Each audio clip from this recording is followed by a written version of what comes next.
Are you one of the millions wondering right now how Donald Trump, a former POTUS running for re-election, nearly got unalived right under the watch of the Secret Service? Unalived, huh? Yeah, because YouTube has been shadow banning our channel non-stop. But anyway, what's up with the Secret Service? Why does everyone talk about their incompetence? Want to know what everyone knows so far? July 13th was such a scary day. We'll talk about the chilling incident that could have ended very differently. Donald Trump's close call. Man, this really drives home just how much things have gone downhill in America. It's scary to think about what can happen when even top-notch government security drops the ball. It's not just a wake-up call. It's a big deal that could leave a mark not only here in the country, but all over the globe, too. I mean, think about it. What could Putin and Xi Jinping have been talking about since Saturday? First assassination attempt in decades. This is the first time in 43 years that someone's tried to take out a U.S. president or former president. The last time was back in March 1981, when President Ronald Reagan got shot at a hotel in Washington, D.C. Before that, in 1975, a member of the Manson family cult botched an attempt on President Gerald Ford in Sacramento, California, because she couldn't get a round into her gun. Now the government is scrambling to figure out how the shooter got close enough to fire a shot that nearly killed Trump, in what everyone believes is a massive failure by the Secret Service to protect VIPs. The FBI, state police, and U.S. Congress are all digging into several big questions. How did the shooter manage to line up such a close headshot? Why didn't the Secret Service's counter-sniper team stop him before he fired off several rounds, killing one person and injuring two at the Trump rally? Plus, there are reports that local authorities had flagged the shooter for acting shady. So how did he end up on a nearby building with a rifle, managing to hit Trump in the ear? And why did the Secret Service let Trump stand back up and pump his fists 3 times when they hadn't even secured the area yet? In this video, we'll unpack everything we know so far, and the layers of things that have gone wrong during an event that should have been secured by some of the best federal agents in the world. How did a situation spiral to the point where former President Trump nearly died? Join us as we expose the serious nature of Trump's close call due to the incompetence of the Secret Service. The unlikely perp. Has it ever occurred to you that a complete amateur could get dangerously close to ending the life of someone as high profile as Donald Trump? Let's unpack the unsettling story of Thomas Matthew Crooks and how he almost made a catastrophic impact on the country despite his inexperience. Thomas Crooks grew up in Bethel Park, Pennsylvania, just a stone's throw from where the shocking incident unfolded. The guy was known more for his academic prowess in math and science than any physical or tactical skills. So he was a very unlikely candidate for the stunt he pulled, or rather, the trigger of the AR-15 he brought with him. After graduating in 2022 from Bethel Park High, he worked quietly in a nursing home kitchen. Again, hardly the background you'd expect of someone plotting an assassination of a high-profile figure like Trump. So here's the kicker. Thomas sucked at marksmanship. His attempts to join the high school rifle team fell flat. He couldn't make it past the tryouts. According to a former teammate, Thomas is hot terribly and wasn't fit for the rifle team. Really throws a sharp contrast on the day he nearly altered history, right? So how did a young man, who couldn't secure a spot on a high school rifle team, end up in a position to potentially assassinate a heavily guarded former president? It boggles the mind. Was it sheer luck, a lapse in security, or something more? Wait, maybe it was the gun? The firearm Crooks used. Yes, unsurprisingly, as some of you probably already know, Crooks used an AR-15. It's something so ordinary and boring that nobody knew just how extraordinary it could be. I mean, what's so remarkable about this rifle anyway? Not much, right? It's the same type of AR-15 you and I see at the shooting range or in the hands of the majority of freedom-loving gun owners across the country. ATF agents even refer to it as nothing special. That's how absurdly ordinary it is. And yet, it's at the center of a national headline. As you might have guessed, the AR-15 used by Crooks was chambered in .556 or .223. which is capable of deadly precision from up to 600 meters, though for practical purposes, such as in law enforcement or self-defense scenarios, its effective range is often considered to be shorter, only around 300 to 400 meters if the shooter is focusing on optimal accuracy and terminal performance. This means if someone with an AR-15 in 5.56 nails a headshot on a target within 300 meters, it's game over. This also means that the chances of Trump surviving that headshot were super slim. If you believe in God, it's almost like he was looking out for the guy. But how did Crooks get his hands on the rifle? Leos on the case have reason to believe that it was purchased legally by his dad. Chilling, isn't it? How one perfectly ordinary piece of AR-15 that was legally acquired by a responsible gun owner could be used by the most ordinary kid in school to play a role in something so out of the ordinary.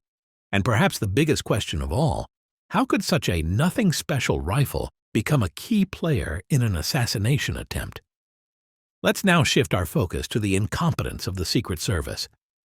Things that went wrong. A former senior FBI and NYPD official by the name of John Miller revealed in an interview that local law enforcement had spotted crooks acting suspiciously near the magnetometers outside the event. Despite sharing these concerns with the Secret Service, it seems the response was less than adequate. Miller noted that while Crooks was initially noticed, he managed to leave the magnetometer area undetected and eventually made his way to a building's roof with a rifle, raising serious questions about on-site security measures and agent positioning. But here's the head-scratcher. Even as Crooks positioned himself on the roof, a Secret Service counter-sniper was already aiming at him from another rooftop. The counter-sniper did manage to neutralize Crooks quickly after the shots were fired. According to Miller, this part of the operation worked flawlessly. But what about the seconds leading up to the shooting? What did the counter-sniper see through his scope? And could he have acted sooner?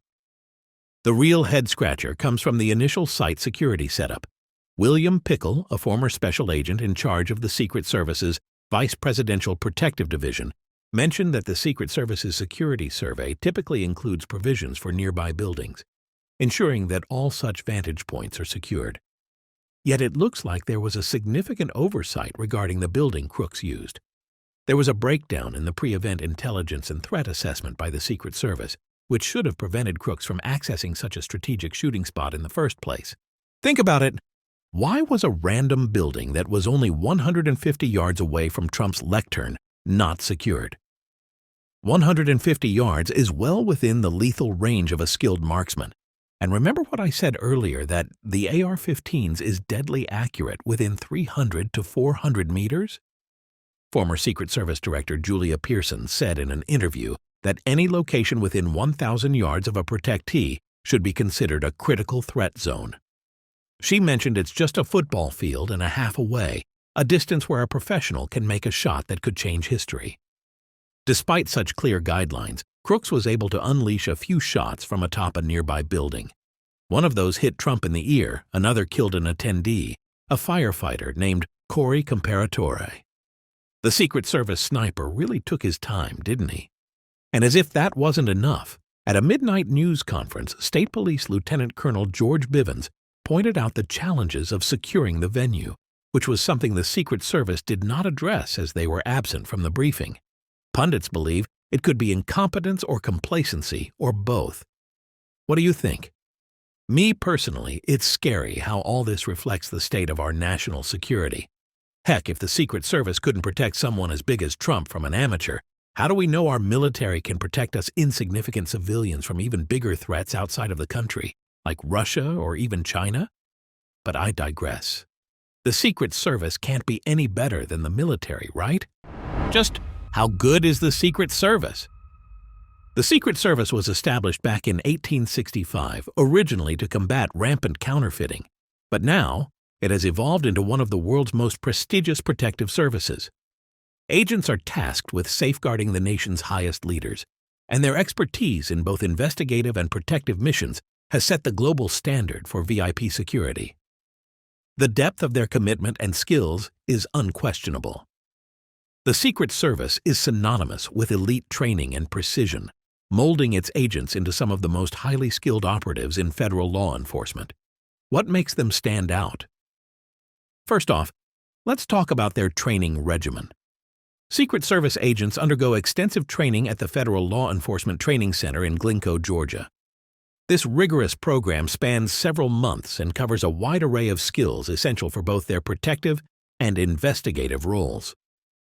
Agents are trained in advanced tactics including, but not limited to, firearms proficiency, defensive tactics, and emergency response. Firearms training is particularly intensive, ensuring agents can handle a variety of weapons with precision under stress. This is critical, given that agents may need to engage threats in highly sensitive or chaotic environments. Defensive tactics go beyond typical law enforcement measures, incorporating martial arts and other hand-to-hand combat skills that can be crucial in close protection scenarios. Also, Secret Service agents are well-versed in surveillance techniques, both physical and electronic. They learn to manage and counter surveillance efforts, ensuring the safety of protectees in a world where threats can be both seen and unseen. This includes a strong emphasis on cyber skills, equipping agents to tackle digital threats and cybercrime effectively. Emergency medical training is also a staple of their education, preparing agents to administer critical first aid in the absence of immediate medical support. Given their extensive mandate, which includes protecting over 40 VIPs and their families, as well as major candidates during election cycles, the demands are immense. With such high stakes, their protocols and security measures are usually watertight, which makes you want to ask, what led to the recent lapse that resulted in Trump almost getting unalived? If you go to their website, you'll see that agents also receive extensive training in legal issues, ethics, public relations, and even diversity. Wait, what? Diversity? Yeah, diversity. Because everything these days is about diversity, equity, and inclusion. This is how you know the country has really gone to hell. And that's our hot take on the incompetence of the U.S. Secret Service. Do you have your own hot take? Why do you think the U.S. Secret Service failed? Sound off in the comments. Please like, share, subscribe, and click on the little bell icon for more.